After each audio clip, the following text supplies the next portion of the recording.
Hey everybody, today I'm going to be practicing with my drawing tablet. I have been recently challenged by someone to draw sands. Well, challenge accepted. That someone is Kellen, one of my students.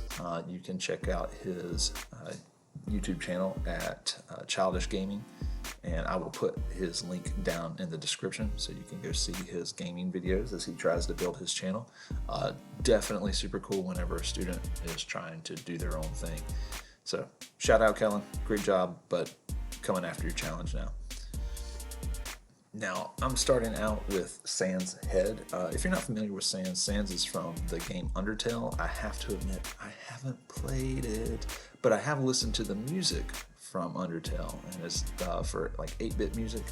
It's definitely some really good stuff. And I do enjoy the memes from Undertale, even though I've never played the game. Now, what I'm doing here is I'm measuring out where the corners of his smile, they kind of line up with those dents where the top of the skull meets the jaw. And now I'm going to draw in his mouth. So as I draw that in, again, now you'll notice that mine looks a little bit smoother. The brush that I'm using is a rounded brush in my drawing program, and I'm not trying to draw the pixel art version of Sans that you see over here on the side that I'm using for reference.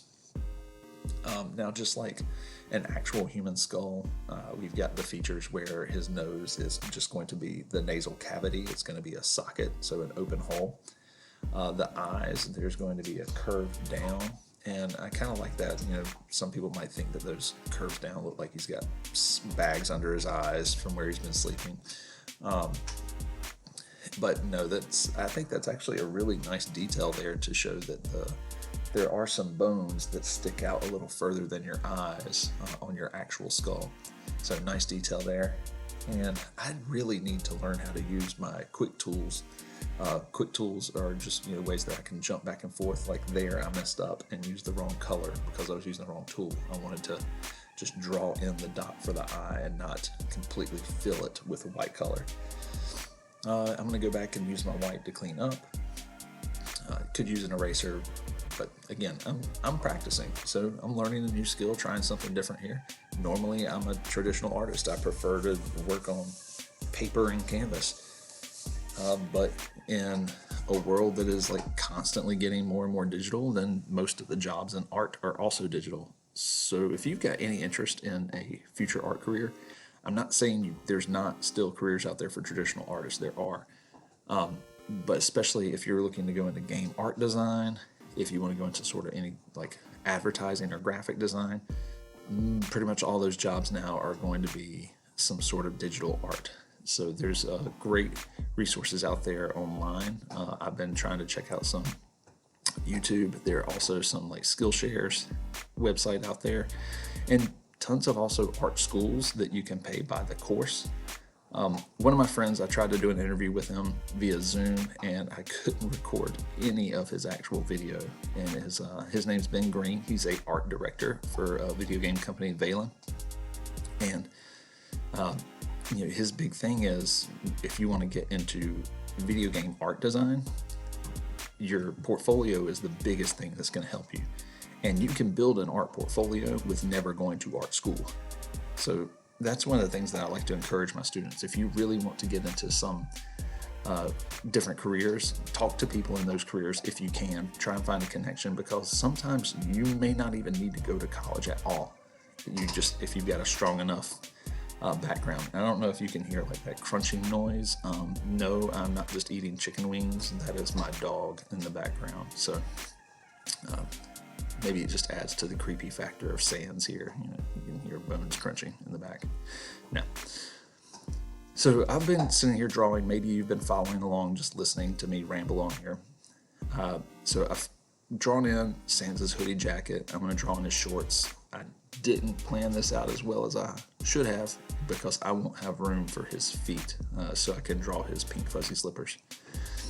How do you know they're pink fuzzy slippers? Well, one of the other images I saw, one of those images, somebody had colored them pink. That may not be how the developer wanted it to be, but I thought it was a cool idea. Now, what I'm doing is I'm drawing in kind of these buttonholes. I think that part of the jacket's actually supposed to be a zipper, But, with it being a low resolution, that pixel art style, you don't always see every detail. Now, what I'm doing now is these white areas that you see, I'm trying to go around and do those outlines. And there's going to be some where I overlap and get a little close. You can see where they start to touch there. And I'm going to add it to the other side. Because what I'm doing now is I'm planning ahead. I'm starting to add those big white areas, because what I'm going to do is I'm going to fill my design. And when I fill it, so I use that paint bucket tool and it just dumps in a ton of color at one spot. When I do that, it's going to help fill in the black background, because most of the Undertale designs, when you look at them, it's not a character drawn on top of a white background. They are usually drawn on top of a black background. So we're going to take a look at that here in just a moment as I finish out some of these white outlines. Now, I gotta admit, I am curious about playing Undertale, because it's a game that you can play where you never actually have to like hurt or destroy anybody. You can just totally bypass enemies. So I filled my background there with that black color. I'm starting to fill in sands now. And when that happens, if you're drawing digitally and you do a fill, you might notice that you've got some areas that are not fully closed. So I'm looking around for areas that, like there at the top, there's that little bit of white gap. That little bit of a gap is what takes it away. Now, I forgot to outline my elbow of my jacket over here. When I was doing my outlines for all my colors, I didn't do it. Now, I'm just gonna switch back to my white pen and I'm gonna finish this out. Yep. Start to draw that in a little bit heavier down there at the bottom, curve up. There we go. I'm trying to make it somewhat symmetrical with the other side, and then I'm going to bring that one up just a little bit more. So, Kellen, what do you think? How about the rest of you? What do you think here? Did I do an okay sans for my first challenge here, where somebody said, hey, do this? All right, thanks for watching. Hope you enjoyed the challenge. Have fun, keep creating, and keep trying to draw and improve yourself. I'll see you in the next video. Bye, everybody.